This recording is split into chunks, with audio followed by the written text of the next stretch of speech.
Time for sports. I'm Chris Woodlick. It's Football Friday night, week 3, and when the Metropolitan Interscholastic Conference rules the state on the court and the football field, any and every game in the MIC is a big one. We'll start in Hamilton County. Number 1 met number 2. 6A state champ Center Grove and Carmel battling for the Copper Kettle. The winners tonight really have to feel great about themselves, too. Early on, Daniel Weems in for the TD. Center Grove has a 7-0 lead. Well, the Trojans again with the ball. Drew Wheat breaking free. Looks like he's going to score.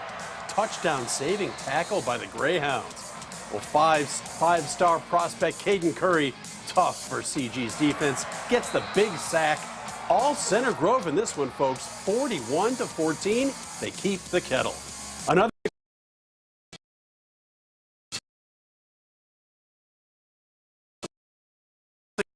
They fumbled the snap.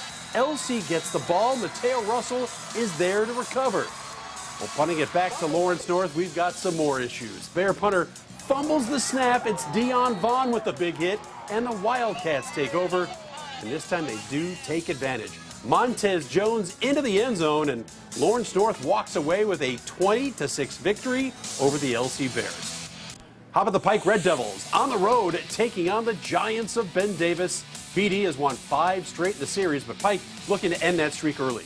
4th down from the Giants' 24-yard line. LaKendrick Suttles floats one to the corner.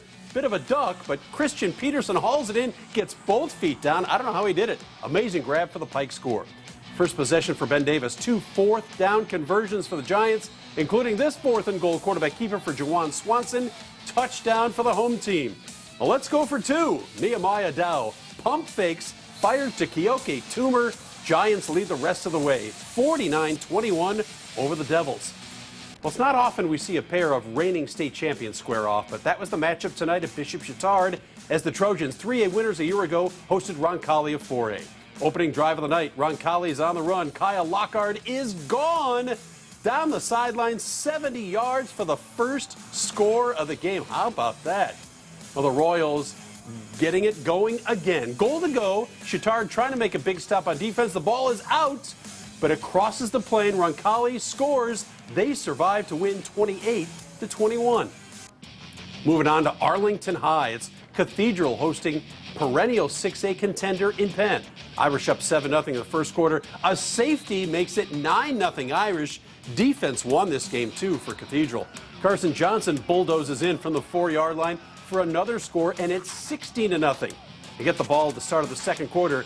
Penn's defense scrambling. The Irish finish off another TD drive, and Cathedral makes this one look so easy, 37-0 over the Kingsmen. Rebuff's Braves on the road facing Cardinal Ritter at Marian University, and after kicking a field goal in the first possession, the Braves driving again. Anthony Ane connects with Rob Tuttle for a 30-yard gain, sets up the visitors in the red zone. A few plays later, Jeremiah Jackson bulls his way into the end zone, and it's 10-0 Braves. Well, their defense came to play as well. Big Joe Strickland gets into the Raider backfield, makes a big play. He's committed to Purdue and Jeff Brom. Well, Ritter's top play of the night. Watch Kamari Robinson here. Can't find any daylight, changes direction, turns on the Jets. Big gain for Robinson, but the Braves roll in this game, 40-6 over the Raiders. A full house on hand at Zionsville. The Eagles facing rival Westfield. Late second quarter, Shamrocks up 14-7. Quarterback Maximus Webster rolls left, finds Ian Bruck near the sideline for a 25-yard gain. The Rocks are rolling. Trevor Hatchett then weaves his way through the Eagle defense into the end zone. It's 21-7, inside a minute left in the half. And Westfield's not done scoring here, folks. Their special teams making a real difference. The Eagles fumble the ensuing kickoff, and the Rocks recover in the red zone inside a minute. Very next play, it's Gabriel Arambules on the end around. Easy touchdown. The Rocks get it done, 42-21. Speedway looking to stay perfect. Visiting Beech Grove, the Sparkplugs up 13-6. The Hornets looking for the tying score. Adonis Adams Figueroa throws into the end zone, but Reese Walker picks it off. Nice play. Later, Speedway's Carter Watson decides to go deep, but it's another interception. Lawrence Lewis comes down with the ball for the Hornets. End of the first half. Watson finds his receiver this time. It's Walker, and he does the rest, taking it 33 yards for the touchdown. Folks, Speedway is 3-0. They get it done 43-26. Moving on to the Hoosier Crossroads Conference, Brownsburg hosting Franklin Central. First quarter action, Brownsburg QB Jaden Whitaker tosses the fade to Corey Smith, comes down with it in the corner of the end zone. Nice. Dogs lead 7-0.